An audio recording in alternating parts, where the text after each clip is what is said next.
Capítulo 9. Deveras, me apliquei a todas estas coisas para claramente entender tudo isto, que os justos e os sábios e os seus feitos estão nas mãos de Deus. E se é amor ou se é ódio que está à sua espera, não o sabem. Tudo lhe está oculto no futuro. Tudo sucede igualmente a todos. O mesmo sucede ao justo e ao perverso, ao bom, ao puro e ao impuro, tanto ao que sacrifica como ao que não sacrifica, ao bom como ao pecador, ao que jura como ao que teme o juramento.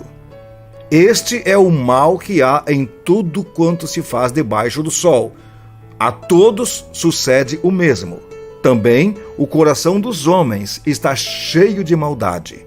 Nele há desvarios enquanto vivem, depois rumo aos mortos.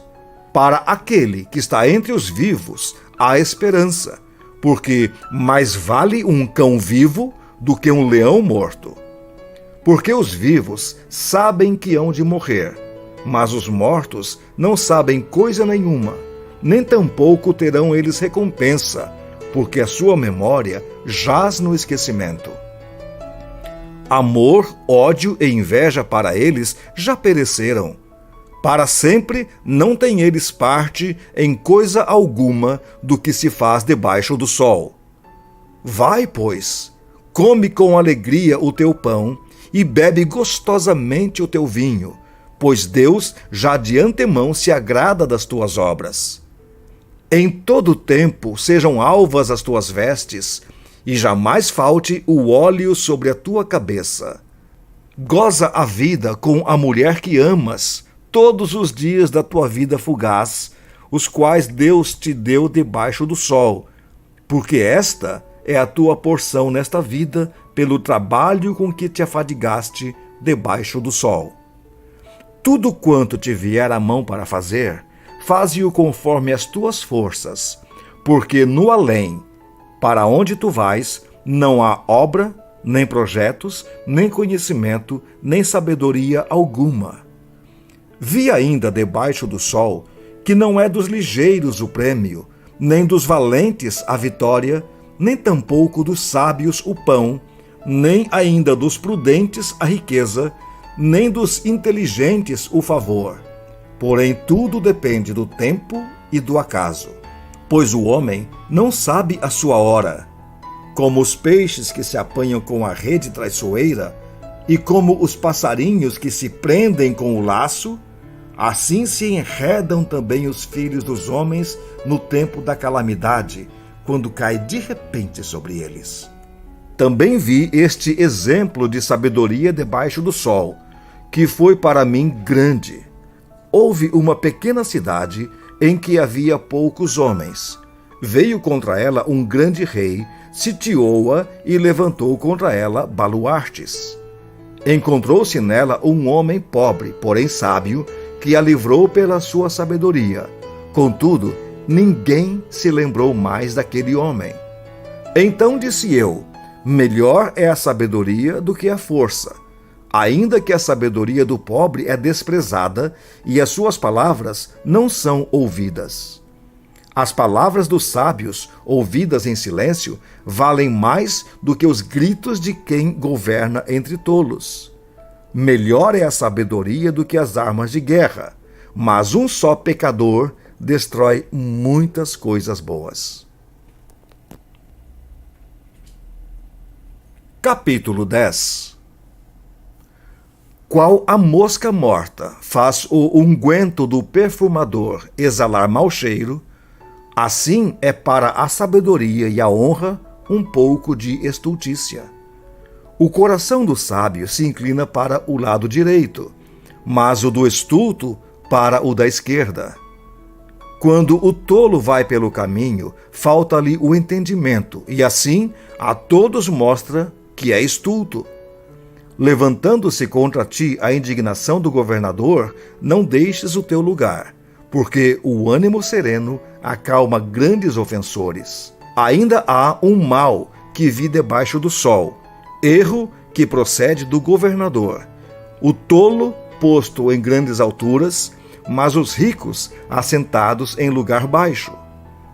Vi servos a cavalo e príncipes andando a pé como servos sobre a terra. Quem abre uma cova, nela cairá, e quem rompe um muro, mordê-lo-á uma cobra. Quem arranca pedras será maltratado por elas, e o que racha lenha expõe-se ao perigo. Se o ferro está embotado e não se lhe afia o corte, é preciso redobrar a força, mas a sabedoria resolve com bom êxito. Se a cobra morder antes de estar encantada, não há vantagem no encantador. Nas palavras do sábio há favor, mas ao tolo os seus lábios devoram. As primeiras palavras da boca do tolo são estultícia, e as últimas, loucura perversa. O estulto multiplica as palavras, ainda que o homem não sabe o que sucederá. E quem lhe manifestará o que será depois dele? O trabalho do tolo o fatiga, pois nem sabe ir à cidade. Ai de ti, ó terra, cujo rei é criança e cujos príncipes se banqueteiam já de manhã.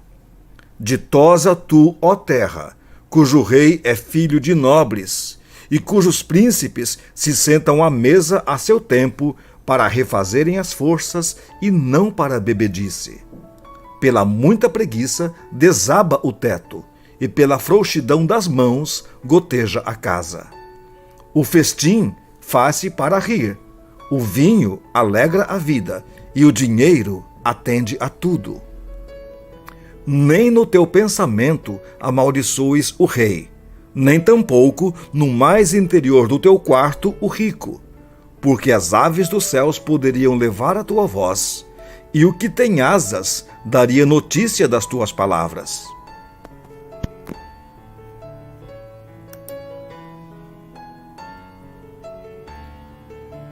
Capítulo 11. Lança o teu pão sobre as águas, porque depois de muitos dias o acharás. Reparte com 7, e ainda com 8, porque não sabes que mal sobrevirá à terra. Estando as nuvens cheias, derramam aguaceiros sobre a terra. Caindo a árvore para o sul ou para o norte, no lugar em que cair, aí ficará. Quem somente observa o vento, nunca semeará, e o que olha para as nuvens, nunca cegará. Assim como tu não sabes qual o caminho do vento, nem como se formam os ossos no ventre da mulher grávida, assim também não sabes as obras de Deus, que faz todas as coisas. Semeia pela manhã a tua semente, e à tarde não repouses a mão, porque não sabes qual prosperará, se esta, se aquela, ou se ambas igualmente serão boas. Doce é a luz, e agradável aos olhos ver o sol. Ainda que o homem viva muitos anos, regozije-se em todos eles, contudo, deve lembrar-se de que há dias de trevas, porque serão muitos. Tudo quanto sucede é vaidade. Alegra-te, jovem, na tua juventude, e recreia-se o teu coração nos dias da tua mocidade. Anda pelos caminhos que satisfazem ao teu coração e agradam aos teus olhos.